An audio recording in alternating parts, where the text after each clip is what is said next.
Welcome to Spiritual Psychology. My name's Renee LaValle McKenna, and I bring my 30-plus years as a recovering addict and ex-crazy person turned therapist and shamanic healer to bring you snackable teachings on spirituality, psychology, and all things personal growth.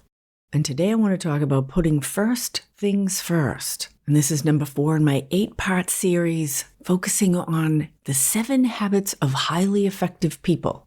Helpful and even life-changing work based on a book by Stephen Covey. And for a quick review, the first habit is to be proactive. The second habit is to begin with the end in mind. And this third habit of putting first things first is about prioritizing our time and energy on activities and relationships that align with our goals and values. Clarifying what's important in our life rather than just what's merely urgent. And how we use and manage our time is central to our life experience, because really what we get here in a human life is a bunch of time. And although we may not feel like it or believe it, we do actually have the free will to decide how we use that time. And how we use our time is the substance of our life. And I've talked about this from slightly different perspectives in 2 previous podcasts. Number 33, Time Integrity, and number 205, Time Craft Hacks for Productivity. But putting first things first in the way I'm going to talk about it today is not necessarily about being productive. It's about identifying and clarifying what's really important to us, what brings us joy, peace, power, and focusing our time and energy on those things that are most important to us. And the previous habit, number 2, of beginning with the end in mind, helps us get a little bit more clarity about what makes us happy, what we want to achieve in this lifetime, or what our deepest values are. And the first habit, being proactive, supports the whole system, where we take responsibility for our actions, our decisions, our behavior, and the course of our life.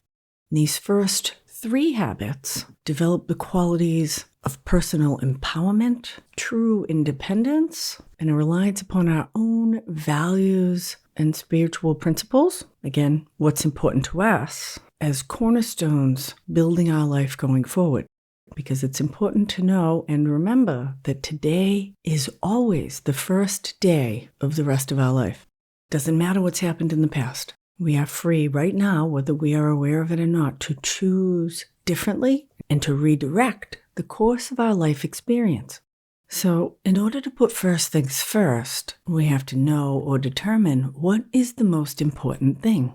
And this might take some introspection, some journaling, some therapy, some focused discussions with trusted advisors or friends. And it's about determining what is the most important thing to you.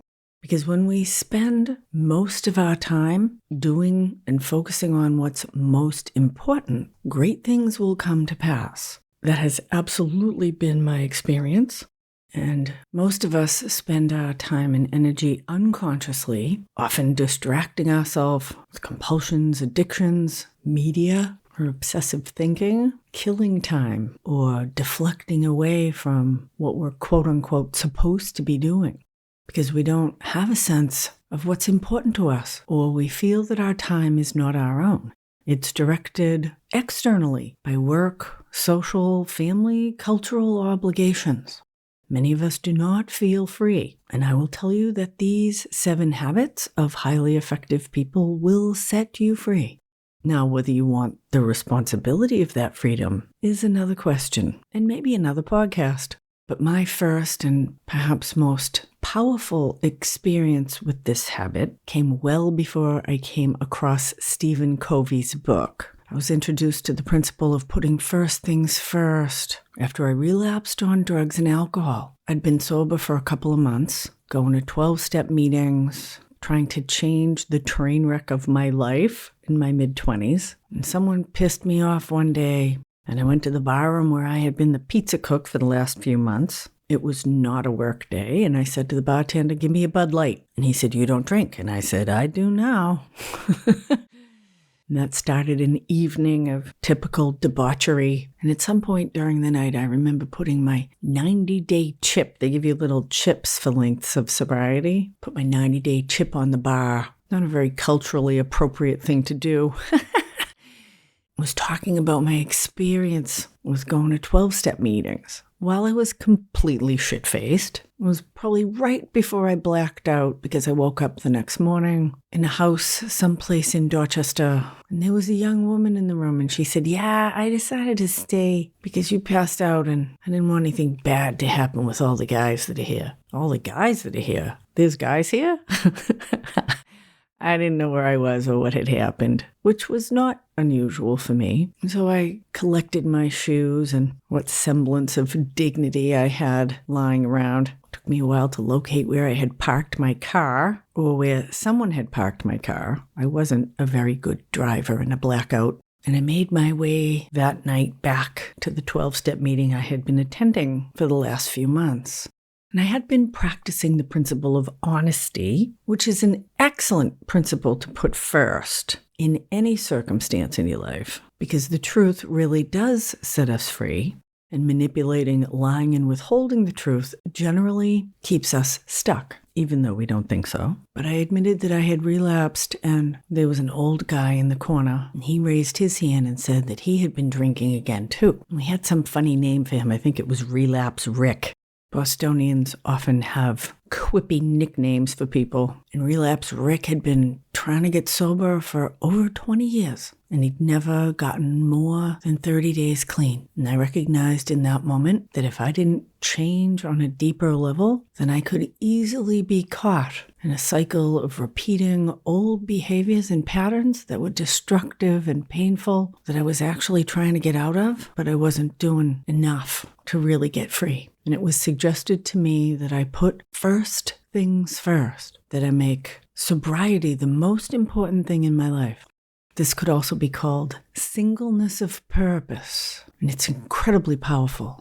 When we have singleness of purpose, when we put all of our attention, time, and energy into one thing, over time, the outcomes are incredible. So forget about getting a college degree, forget about your relationship with your family, your boyfriend, losing 25 pounds. All that stuff can happen over time, and they have, but only when I got my priorities in the optimal order. And this is where we lean back into the first two habits of being proactive and determining what is really important to us. And so I quit the pizza cooking job in the barroom, and I cut back on the amount of classes I was taking at school. I had an unofficial period of no contact with my mother, and I put most of my time and attention on my sobriety and my recovery. And I've been sober ever since. And that was Valentine's Day of 1988. So how do we put first things first? Stephen Covey introduces a time management matrix, which is a different system than I've offered in previous podcasts about time organization. And the matrix is a square divided into 4 smaller squares. And in order to put first things first, we have to know what's most important. And these are living documents that change all the time. But this is a helpful tool to categorize tasks and areas in our life based on their importance and urgency. And so what he calls quadrant 1 is for important and urgent things, crises, pressing problems, things that need attention right now. And it really is helpful to write this stuff down. Bringing things out of our mind and into the material world in writing makes them concrete and much more conscious and manageable in my experience. And you can do this in columns or however you want to do it. But in the first quadrant or column, important and urgent, pressing problems, issues, and crises that need attention right now. Quadrant 2 is things that are important but not urgent. Things like planning, relationship building, larger personal growth. Quadrant or column 3 is things that are urgent but not important, like emails, meetings, and interruptions. Those are often what other people might consider urgent but are not necessarily important to us. The secretary in my kid's school had a little sign over her door that said, "Your poor planning does not constitute a crisis on my behalf." And quadrant 4 is for things that are not urgent and not important. Things like social media, trivial tasks, what we might call time wasters. And effective people spend the majority of their time in quadrant 2, focusing on activities that contribute to long-term goals and prevent future crises. And putting first things first emphasizes aligning our daily actions with our deepest values and the vision that perhaps you developed in habit number 2 of beginning with the end in mind. It's about living intentionally and developing the ability to say no to distractions or things that other people consider urgent but are not important to you. When we recognize that we can't do everything, we can learn to prioritize high-impact tasks and start to delegate or eliminate the less important ones. This is the power of prioritization, and putting first things first is determining priorities in our own life. And they're yours. You can decide what's important to you, whether you believe it or not. And this is about effectiveness over efficiency. When we talk about time management, people often think about efficiency, the ability to do tasks quickly and get our to-do list checked off. But effectiveness is about doing the right tasks. When we prioritize meaningful work over simply staying busy, this can be life-changing. I'm really working with this in my own life right now. And at least in this period, it's part of the reason that I have loosened up on releasing this podcast every Monday night. So putting first things first means saying no to less critical activities and distractions, and involves spending time making weekly or daily schedules that align with our goals and values. And I have found weekly planning over daily planning incredibly helpful so that I'm actually blocking off time for these quadrant or column 2 activities of the things that best serve my goals and values for myself. And I've found that even 1 or 2 2-hour blocks of time a week allows for really consistent progress without overburdening myself with the idea that I have to do something every day. There's very little that I do every day besides eat and sleep. I have my workout schedule on a weekly basis and trying to set doable, achievable goals rather than setting ideas or standards that are way too high and then I'm always falling short. This has been a radical shift for me. That way I'm in a success place if I say I'm going to do something once or twice a week, and then if I want to do more, I can. That's how I wrote my book, actually, was in 2-hour increments once or twice a week over the course of 3 years. And then there's this idea of role-based goals, that we have different roles or areas of our life. We might be a professional, a friend, a parent, an artist, or an athlete, and we can set goals in each of those areas.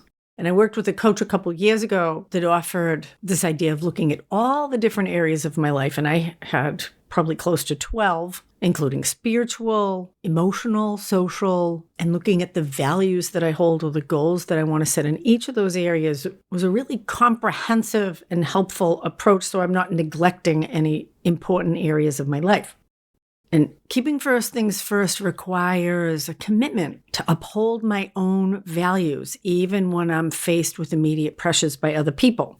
And this aligns really well with the work in a little-known 12-step fellowship that I've mentioned intermittently called Under Earners Anonymous, which really focuses on how we spend our time and aligning our daily or weekly actions with our long-term goals. But the main idea is to keep the main thing, so that the most important thing is the most important thing, and that I'm spending my time optimally in alignment with the things that are most important to me and the least time with the things that are the least important to me. So in essence, habit 3 is about managing myself. It's about being proactive about how I spend my time and ensuring that my actions reflect what truly matters to me in my life. And what's important may change at different times. My children were in the top slot for a long time. Now that they're both in college, my work has taken priority. So I encourage you to play with this 4-quadrant system and separating out what's urgent and truly needs attention right now, what's not urgent but most important to me, of things that call my attention, but they're not important, which is often things that are more important to other people than they are to me. And then the fourth quadrant of not urgent and not important at all, like time wasters, too much media, online shopping, or smoking a little too much weed. Thank you so much for listening. Blessings on your path until we meet again. This is Renee LaValle McKenna for Spiritual Psychology.